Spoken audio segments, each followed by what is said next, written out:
I'm obliged to express myself in English. I don't know why, because everyone understands English, but nobody understands England, and these negotiations are taking part somewhere in this not very beautiful building. It's a pleasure to see all of you tonight, mainly those standing there. They have to work. We can celebrate, you have to work. I'm happy to see you tonight to inaugurate the European Labour Authority. As our British friends would say, this authority is the jewel in the crown of a lot of the work we have been doing together for social Europe in recent years. When I was elected President of the Commission 5 years ago, the European Union was in a dire situation. It was struggling to overcome its worst economic and social crisis since World War II. And it was seen by too many of our citizens as a source of problems rather than solutions. This has changed to a large extent. 5 years later, now, I believe that Europe is in much better shape. 14 million jobs have been created. Unemployment is at an historical low, lower than in 2000. The results do not come out of nowhere. For 5 years, we have fought hard to put Europe back on track and sustain its economic recovery.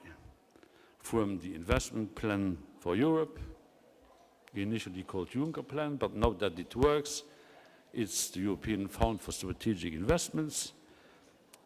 From the investment plan to the use of flexibility under the Stability and Growth Pact, from the fight, big fight, to keep Greece in the euro, to the relaunch of the Youth Guarantee. The new commissioner is sharing, and he loves it, and he will discover it. We worked hard to deliver where it mattered for European citizens. What we have done it with a purpose, that of putting people first. Since I was a young Minister of Employment a few years ago at the age of 28, I'm 64, envisaging 65.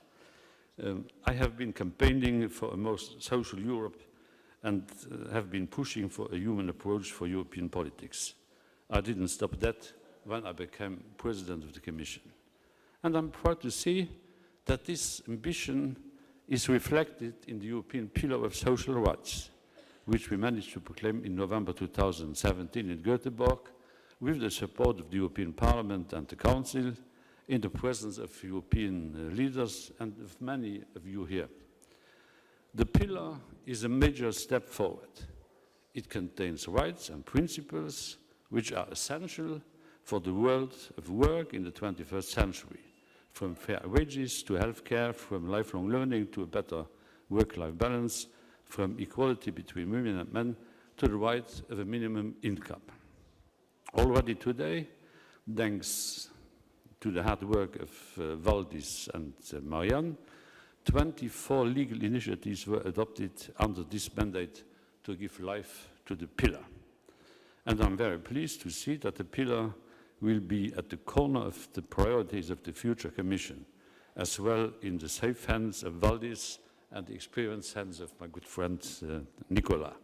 In all these years, one particular challenge has been to fight for modern, fair, efficient rules for the free movement of workers. I'm experienced enough not to be naive, but it happens from time to time. This freedom, the one of the movement of workers, has been under attack. Weak attacks sometimes, strong attacks more times. Freedom of movement was attacked for the wrong reasons, with the many nationalistic and hateful arguments by people who wanted to discriminate between workers and create, in fact, two classes of European citizens. That we cannot and that we will never accept. But freedom of movement was also under question for more legitimate reasons. because it was not seen as fair and because there were risks associated to a lack of rules, to fraud, to abuse. This we needed to fix urgently. If we had gone back on free movement of people, we would have lost one of our most cherished freedoms, and we would have put at risk the rest of our single market. We needed to act to reconcile workers with the European Union and to rebuild trust across Europe. This is why already in my political guidelines at the start of our mandate, I announced that we would change the rules on posting of workers to enforce a very simple principle: same pay for the same work at the same place. This was not easy, but thanks to the efforts of everyone, common sense for once prevailed. And I'm particularly proud that we were able to build a broad majority around these new rules. And I'm grateful to Jeroen Leenaerts, the rapporteur of the Parliament, for having driven this process. Goed gemacht, Jeroen. In the same spirit, we initiated a modernization of the rules for the coordination of social security systems in order to facilitate cooperation between member states, yet again with a simple principle in mind: equality of treatment between Europeans and between workers. And I trust that the provisional agreement reached between Parliament and Council will soon be confirmed. This will be a good thing, and Nicolas Schmit will do it. Fair rules were needed, but they are not sufficient. You don't agree, Nicolas? Yeah, okay.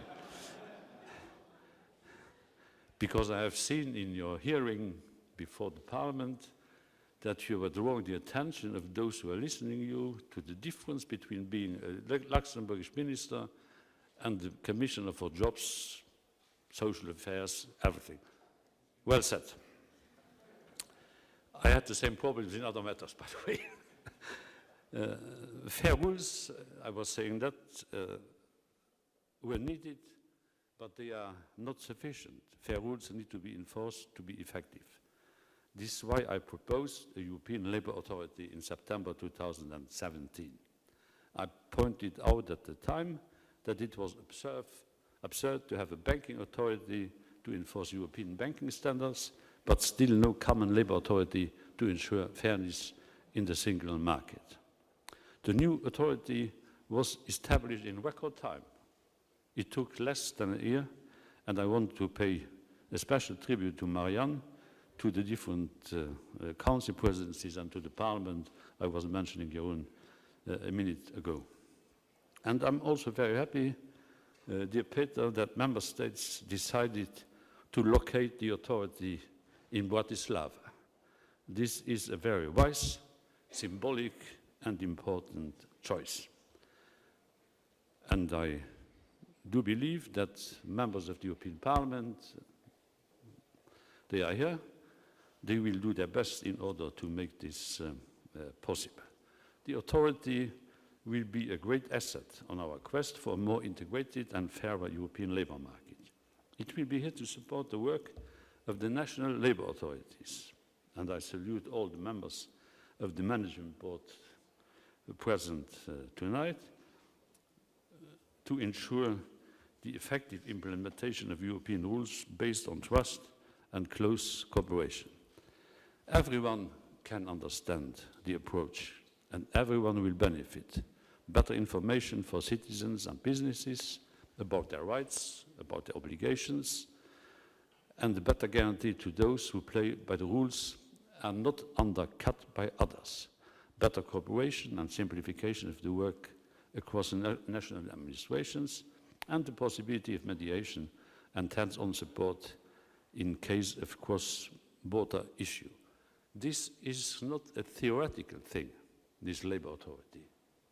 It has to deliver on practical problems workers, companies, mainly small and medium-sized companies, are facing.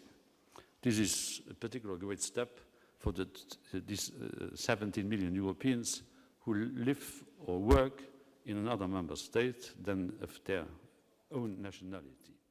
As well, it is sometimes forgotten for thousands of businesses that operate on a daily basis across our internal market. So I would like to conclude by thanking you all, mainly those who were very much reluctant when we were starting this process. Some are here. They have been reached by maturity and common sense because finally they agreed, but I'm grateful for all those who were supporting this endeavor. And I would like to wish you all the best for the work ahead. To borrow the famous sentence of Jean Monnet, nothing is possible without men, but nothing lasts without institutions. And this is true. I have to say that now the men and the women of my generation, of your generation, for some of you, have created this institution. And we very much count on you, mainly those men and those women of the future, to make a success. Bon vol à l'autorité du travail.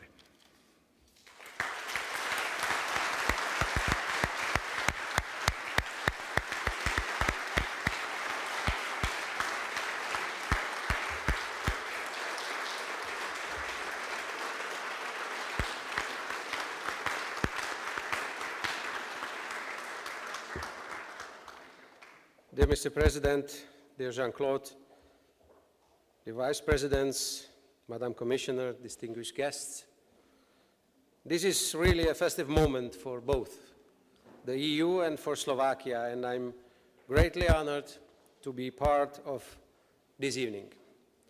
I cannot imagine a more fitting occasion to offer my sincere congratulations and respect to the outgoing Commission.